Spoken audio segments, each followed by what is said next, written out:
This is John Hoffs.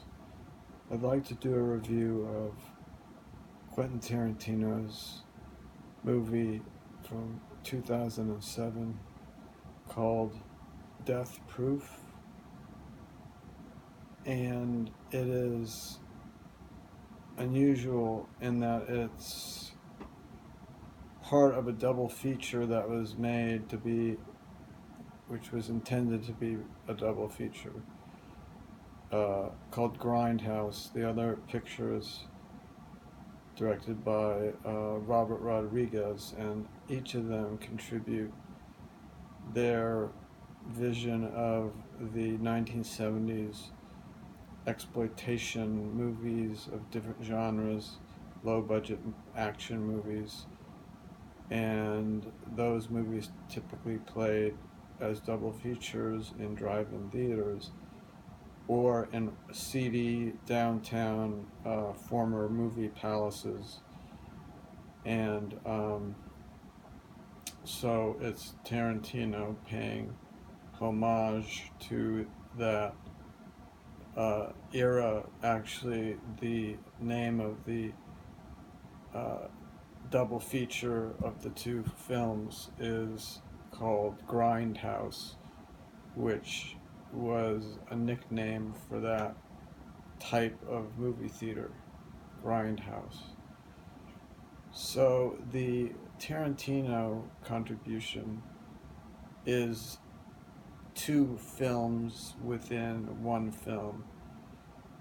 The first film or story that he tells, which is unrelated to the second one, and vice versa, is of a group of girlfriends in Austin, Texas, who hang out at a bar, um, and they kind of do girl talk, and they talk about guys, they talk about sex.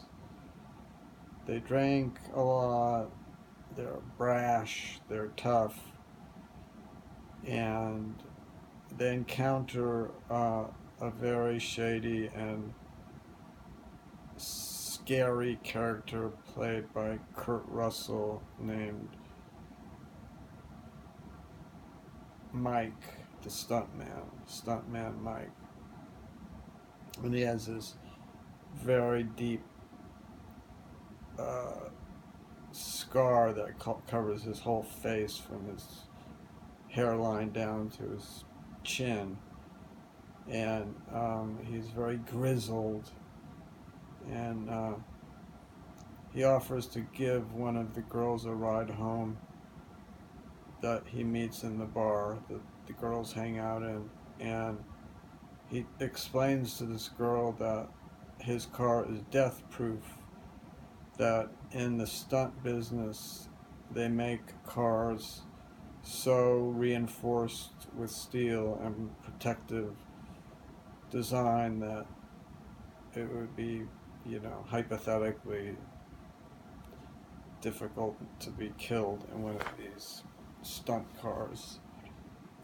Well, really, what I could say about the rest of the movie is it plays out with him really being a stalker and a serial killer using his own car to commit vehicular homicide, multiple uh, vehicular homicides. Finally, though, in the second half, he gets his comeuppance, and he's done in by the three girls of that sequence. The thing about the movie is that it is technically, like, uh, purposely flawed in places or worn in places from continued viewings of that era those kinds of films received.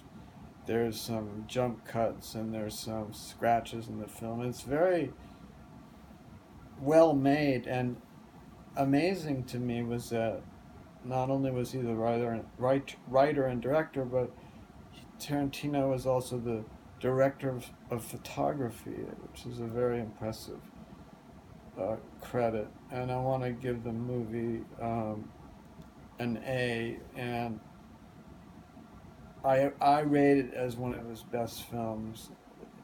A number of years ago, he had said it was his worst film. I don't know what his opinion of it is now, but it's one of his best films, in my view. Until next time, this is John Hobbs.